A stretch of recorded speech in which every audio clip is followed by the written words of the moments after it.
गर्मी की छुट्टियों के बाद कॉलेज फिर से शुरू हो चुका था। कैंपस की गलियों में चहकती आवाजें, हॉस्टल की बालकनियों से झांकती लड़कियां और क्लास के बाहर चाय की दुकानों पर लगे मजमा, सब कुछ पहले जैसा था, लेकिन सानवी के लिए सब कुछ थोड़ा अलग महसूस हो रहा था।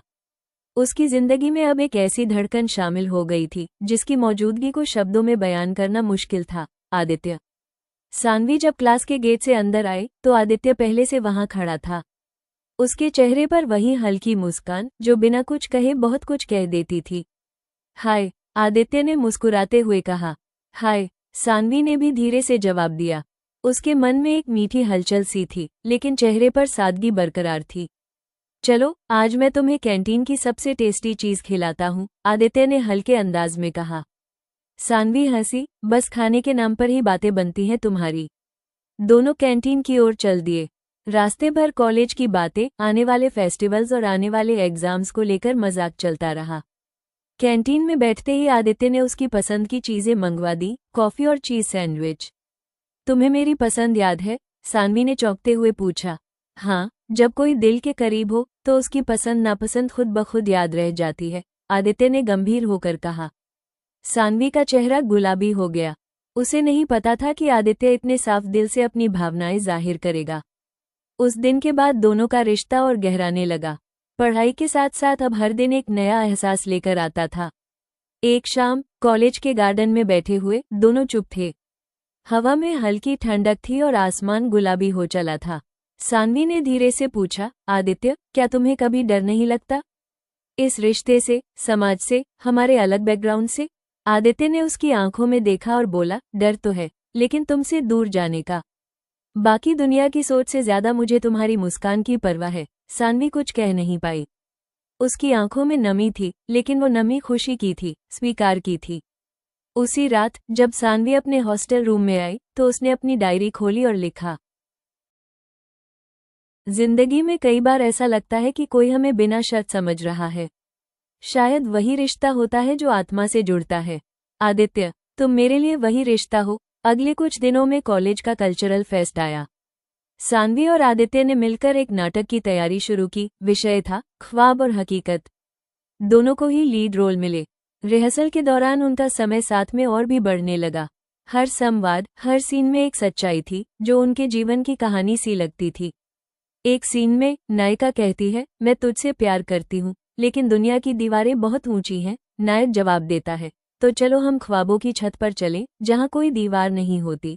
जब सानवी ने वो संवाद बोला, उसकी आंखें नम थीं, क्योंकि वो जानती थी ये सिर्फ नाटक नहीं था, यह उसके अपने ख्याल थे। आदित्य ने भी जवाब दिया तो उसकी आवाज में सच्ची भावनाएं थी, शायद मंच से ज्यादा जिंदगी में कहने की कोशिश थी। फेस्टिवल का दिन आया। नाटक जब मंच पर प्रस्तुत हुआ तो ऑडियंस स्तब्ध रह गई। तालियों की गूंज इतनी थी कि देर तक कम नहीं हुई। परेशानियां, समाज की बातें और परिवार की सोच, इन सब से लड़ते हुए दो आत्माओं की कहानी सभी के दिल को छू गई। प्रोग्राम के बाद जब सानवी और आदित्य स्टेज से नीचे आए तो प्रोफेसर गुप्ता ने उन्हें रोका। बहुत खूबसूरत अभिनय था तुम दोनों का, लेकिन एक बात कहना चाहूंगा, उन्होंने कहा। सानवी और आदित्य घबरा गए। अगर ये सिर्फ अभिनय नहीं था तो इसे सहेज कर रखना, क्योंकि असली जिंदगी में स्टेज नहीं होता, लेकिन दर्शक बहुत होते हैं। दोनों एक दूसरे को देख मुस्कुरा दिए। उन्हें समझ में आ गया कि उनकी कहानी अब सिर्फ उनकी नहीं रही, बल्कि कई लोगों के दिलों में जगह बना चुकी है। उस रात आदित्य ने सानवी को एक पेड़ के नीचे बुलाया, वहीं जहां पहली बार उन्होंने साथ कॉफी पी थी। सानवी, उसने गंभीर होकर कहा, मैं जानता हूं कि राह आसान नहीं है, लेकिन मैं ये भी जानता हूं कि अगर तुम साथ हो तो हर कठिनाई छोटी लगती है। क्या तुम हमेशा मेरे साथ रहोगी? सानवी ने उसका हाथ थामा, जब तक तुम्हारे ख्वाब पलकों पर हैं, मैं हमेशा साथ हूं।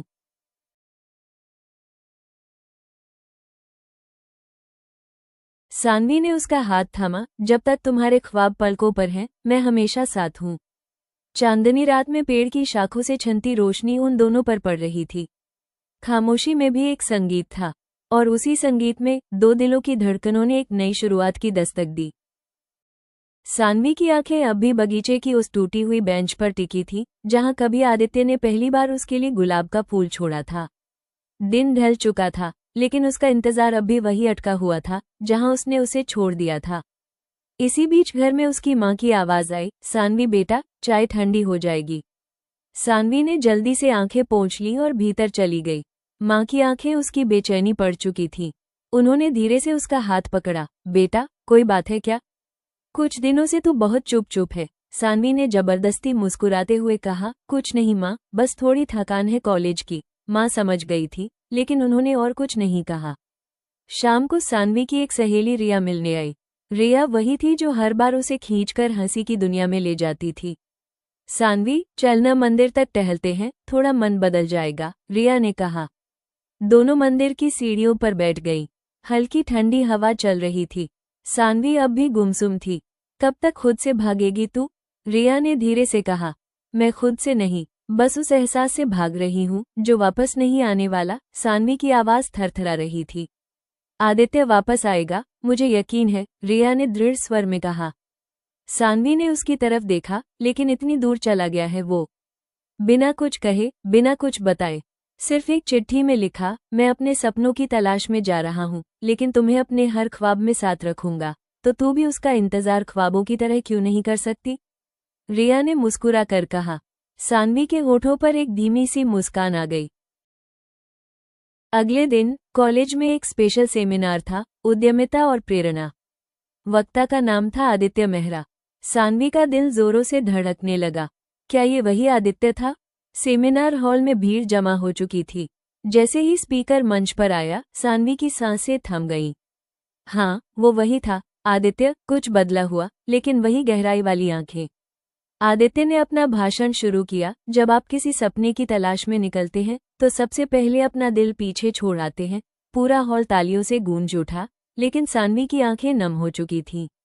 मैं आज यहाँ सिर्फ एक उद्यमी के रूप में नहीं आया, बल्कि एक अधूरे ख्वाब को पूरा करने आया हूँ। आदित्य की नजरें अचानक सानवी पर आ टिकी। बोलते बोलते वो मंच से उतर आया और धीरे धीरे सानवी की ओर बढ़ा। पूरा हॉल शांत हो गया। सानवी, आदित्य की आवाज में कंपन था, मैं लौट आया हूँ तुम्हारे उस ख्वाब को हकीकत बनाने जो हमारी पलकों पर बसा था। सानवी की आंखों से आंसू बहने लगे।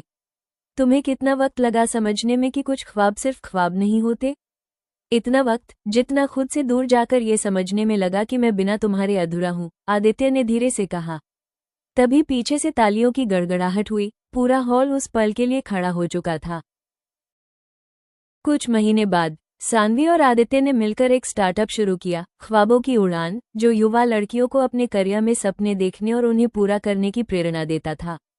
उनका रिश्ता अब सिर्फ प्रेम नहीं रहा, बल्कि एक ऐसा साझापन बन गया था जो समाज में उम्मीद का प्रतीक बन चुका था। उस दिन जब बारिश हो रही थी, सानवी ने अपनी डायरी में लिखा, कुछ ख्वाब पलकों पर बसे रहते हैं, लेकिन जब वो लौटते हैं तो जिंदगी की असल उड़ान बन जाते हैं। और उन ख्वाबों के साथ लौट आया था उसका आदित्य।